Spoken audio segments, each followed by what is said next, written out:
Hey guys, we're back to read chapter 9. We have the patchwork quilt today. So we just left Harriet. She is kind of doing her own thing. She's being allowed to rent out her own time. Um, and like her master is also making her like perform important feats, of strength to show his friends to kind of show her off. So here we are in chapter 9, and this one's going to be called the patchwork quilt. And I don't know much about quilting, but I do know that, patchwork means like there's different patches that come together. So maybe it has something to do with that. So chapter 9, the patchwork quilt. In 1843, Harriet Ross began to make a patchwork quilt. She had trouble finding the brilliantly colored pieces of cotton cloth that she needed. Sewing the quilt together was even harder. The needle kept slipping through her fingers. Sometimes she did not know that she had lost it until she tried to take a stitch and found that she only held a long piece of thread. Time and time again, she hunted for the needle on the dirt floor of the cabin. It was difficult to find it there, difficult for fingers accustomed to grasping the handles of a broad axe to pick up an object as tiny as a needle. We know this is not really her strength, right? She already tried to be a weaver and that didn't work out for her. This is an inside task, so I bet that's pretty frustrating for her. It seemed as though she would never be able to master the art of sewing, to make the needle go through the material in the places where she wanted it to go. It was the hardest task she had ever undertaken.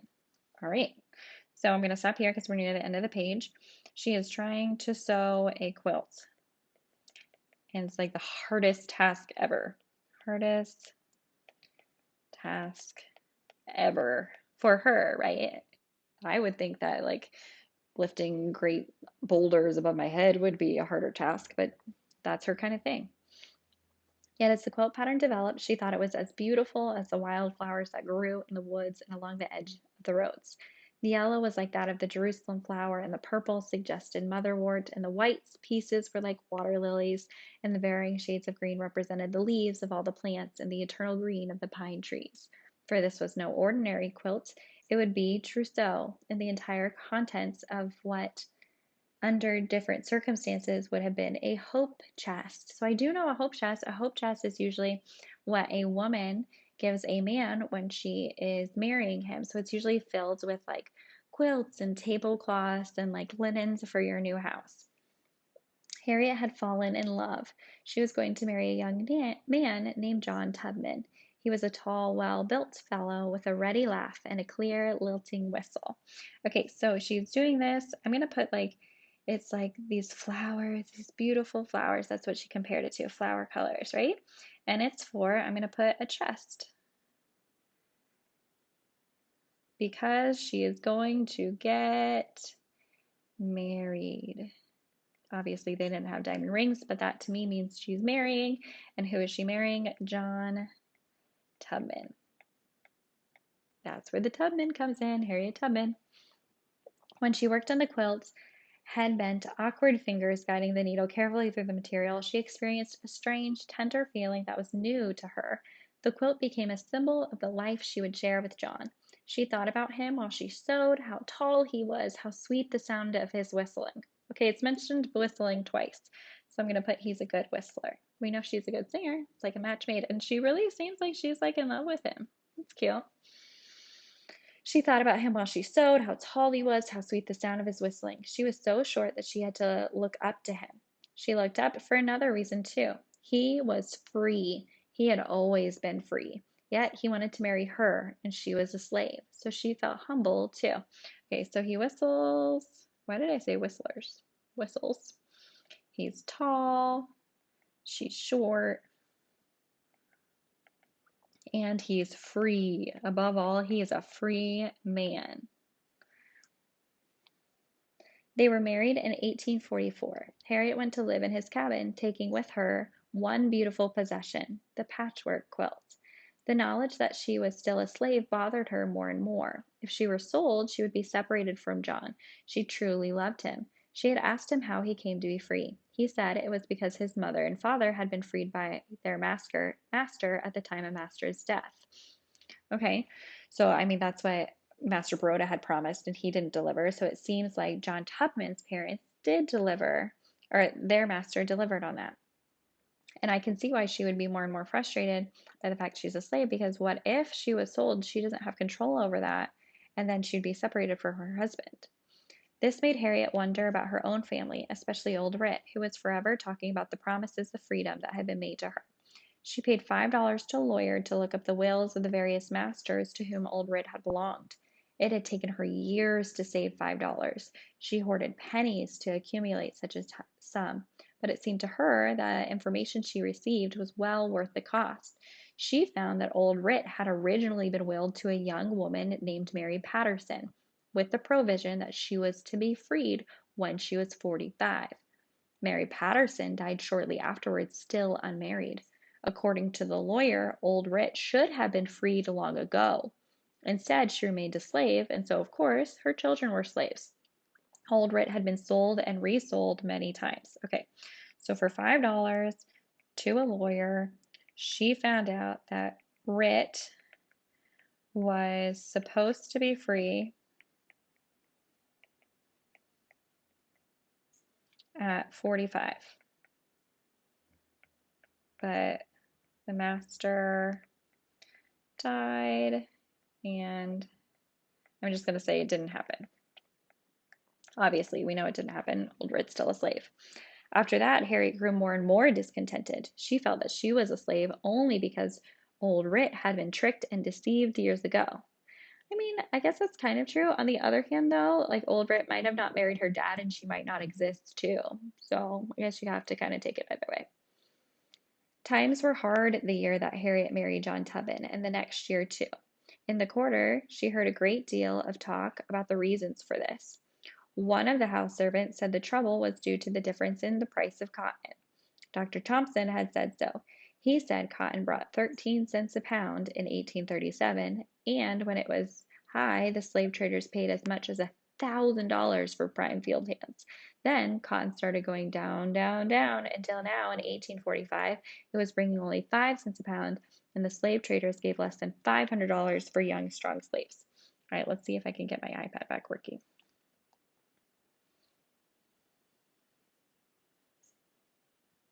There we go. Giant on this screen. Okay, I think we're good. All right, so we have cotton. So the price times are hard. So price of cotton was 13 cents a pound.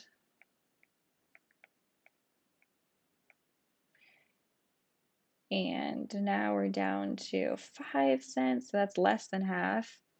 And slaves were $1,000, and now we're down to like 500.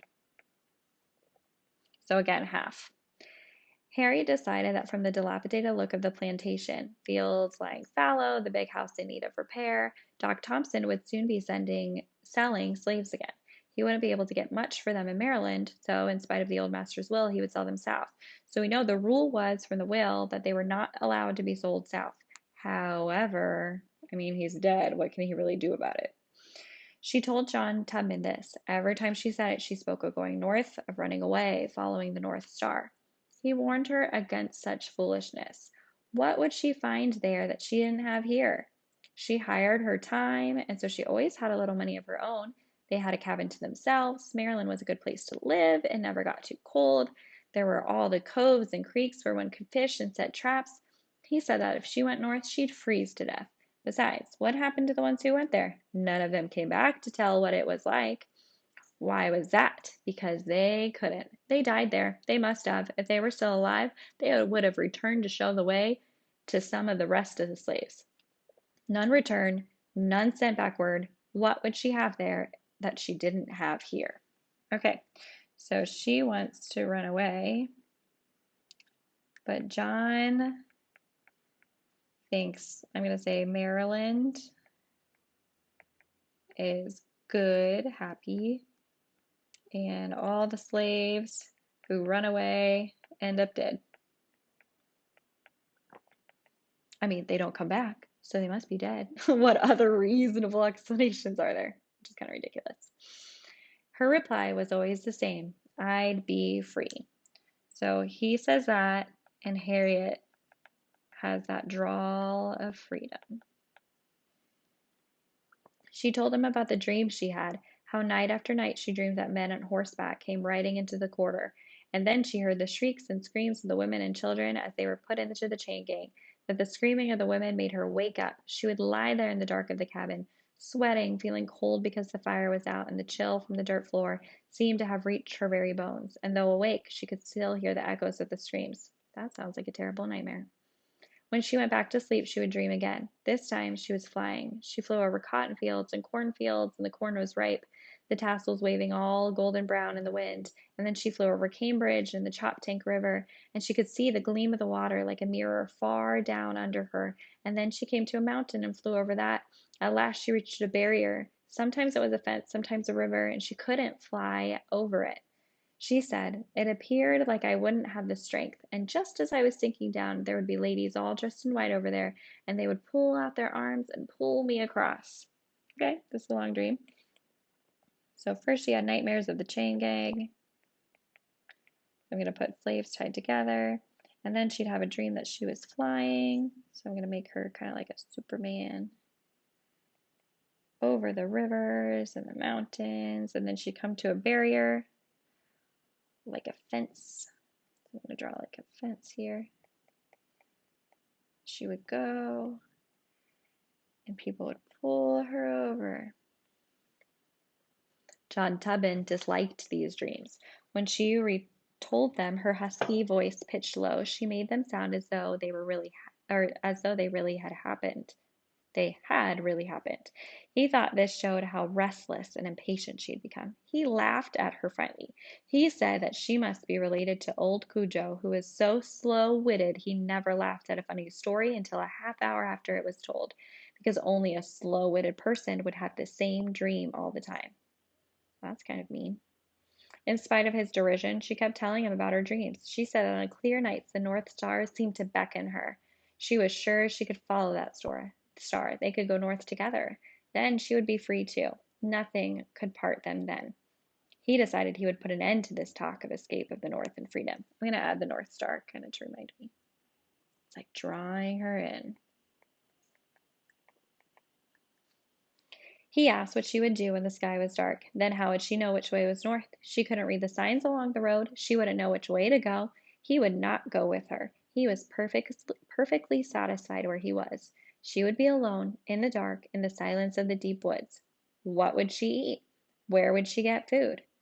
She started to say, in the woods. She could live a long time on edible berries and fruit that she had long ago learned to recognize. And yet she had seen many a half-starved runaway brought back in chains, not flesh left on them to provide a decent meal for a buzzard. Perhaps she too would starve.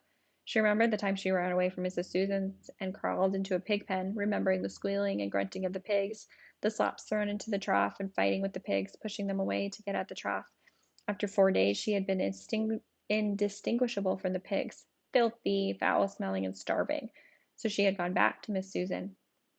The memory of this experience made her avoid John's eyes, not answer him. Perhaps her silence made him angry. He may have interpreted it as evidence of her stubbornness, her willfulness, her utter disregard of all his warnings, and so made a threat which would put a stop to this crazy talk about freedom. He shouted at her, "You take off and I'll tell the master. I'll tell the master real quick." Well, dang, that doesn't seem very husbandly. So John said he would tell master if she ran. It doesn't really seem like what a good friend and a good husband would do. That like points to like trouble in their relationship, right? Because I don't really think she's gonna give this up. Like she is pretty stubborn. I also know my video is kind of cutting out, so I'm gonna put this down for just a second. Let's see if we can make it work better. Okay. I might just have to lag, guys. He shouted at her, "You take off and I'll tell the master. I'll tell the master real quick." She stared at him, shocked, thinking he wouldn't. If he told the master that she was missing, she would be caught before she got off the plantation. John knew what happened to runaways who were caught and brought back. Surely he would not betray his own wife. That is what I am saying. And yet, she knew that there were slaves who had betrayed other slaves when they tried to escape. Sometimes they told because they were afraid of the master. It was always hard on the ones who were left behind. Sometimes the house servants were the betrayers. They were closest to the master, known to be tattletales, certain to be rewarded because of their tale-bearing. But John Tubman was free, and free Negroes helped the runaways. It was one of the reasons the master disliked and distrusted them. Surely John would not deny freedom to her when he had it himself. Perhaps he was afraid he would be held responsible for her escape, afraid the master would think John had incited her to run away. Besides, he was so satisfied here, he had said so, and men disliked change, or so old Red had told her, saying also that women thrived on it. Okay, so maybe he's satisfied. Maybe he's afraid. I don't know, it just seems like a weird thing to say. Then she thought, frowning, but if a man really loved a woman, wouldn't he be willing to take risks to help her to safety? She shook her head. He must have been joking or speaking through a sudden, uncontrollable anger. Okay, so maybe he doesn't love her. You don't mean that, she said slowly. But he did mean it. She could tell by the way he looked at her. For the tall young man with the gay laugh and the merry whistle had been replaced by a hostile stranger who glared at her as he said, "You just start and see." Well, that's never good. Like, when your mom is like, "Oh, you go ahead and try." Nothing good comes from that. She knew that no matter what words she might hear during the rest of her life, she would never again hear anything said that hurt like this. It was as though he had deliberately tried to kill all the trust and the love and the deep devotion she had for him. That night, as she lay beside him on the floor of the cabin, she felt that he was watching her, waiting to see if this were the night when she would try to leave. From that night on, she was afraid of him. So I'm going to put that quote down. You just start and see. And that caused Harriet to be afraid. You can't even trust your own husband in your own house. All right, and I got my italic section. Let's go. In the spring of the same year, Thomas Garrett, Quaker, I'm going to go ahead and write that name down. Thomas Garrett, who since 1822 had been offering food and shelter to runaway slaves in Wilmington, Delaware, was tried and found guilty of breaking the law covering fugitive slaves, because we know that's a law. Found guilty with him was John Hunn, a station master of the Underground Railroad in Middletown, Delaware, and a much younger man. The trial was held in the May term of the United States Court as Newcastle before Chief Justice Taney and Judge Hall. Okay, so we have Thomas Garrett and John Hunn. The fines and damages that Garrett had to pay took every dollar of his property. His household effects and all his belongings were sold at public auction. The sheriff who conducted the sale turned to Garrett and said, "Thomas, I hope you'll never be caught for this again." Okay, so literally everything sold to pay fine. I mean everything, right? His property, every possession he ever owned. So the sheriff is like, "You shouldn't do that again." Garrett, who was then 36 years old, answered, "Friend, I haven't a dollar in the world, but if thee knows a fugitive slave anywhere on the face of earth who needs a breakfast, send him to me." So he's not stopping. He pretty much is saying there he's not going to stop. During the operation of the Underground Railroad, 2,500 slaves passed through Garrett's station in Wilmington. Wow. So he helped 2,500 slaves. How incredible is that? That's really awesome. So even though he lost everything, he continued to help. All right, so at the end, I always go back through this section here. I'm going to go ahead and take my video off because it looks to me like it's skipping, so I'm just going to make this bigger. See if we can do that. I'm going to go this way. That will help us. There we go. All right, so chapter 9, the patchwork quilt. We know she was sewing a quilt from the beginning, and that was like the hardest thing she had ever done. She loved the beautiful colors of it, and the reason she was doing it is because she was making kind of like a hope chest thing, but not an actual hope chest because she doesn't have any possessions, in order to marry John Tubman, who she really liked. He was really good at whistling. We know he was tall, and most importantly, he was a free man. So she also wanted to be, well, she was thinking about freedom over and over again. So she paid a lawyer $5, which she had collected, from all of her extra jobs, and found out that old Rit, who's her mom, was supposed to be free at 45, but the master she had been willed to, the girl, had died, and that didn't really happen, and she had been sold and resold. So really, she should have been free. Old Rit was. We know the times are hard. I'm going to write hard times because the price of cotton has gone down dramatically. The price of slaves has gone dramatically. And then we have, oh, she kept talking about running away. That was like her dream. And John was like, or no, first she was talking about running away. It was like on her mind. So John was like, why? Maryland's the greatest thing ever. Plus, if you run away, like you might starve to death or you're not going to know how to get there. And no one else has come back to like help us. So obviously, like that's not even a thing. And Harriet is still like really just thinking about freedom. So she keeps having these like nightmares about the chain gang, and she's dreaming about going over the river and the mountains, and then these people pulling her across. And she's saying, like, I just follow the North Star, and that's pulling her away. So John, however, because of all these stories, said that he would tell the master if she started to run. He said, like, you just start and see what would happen, man.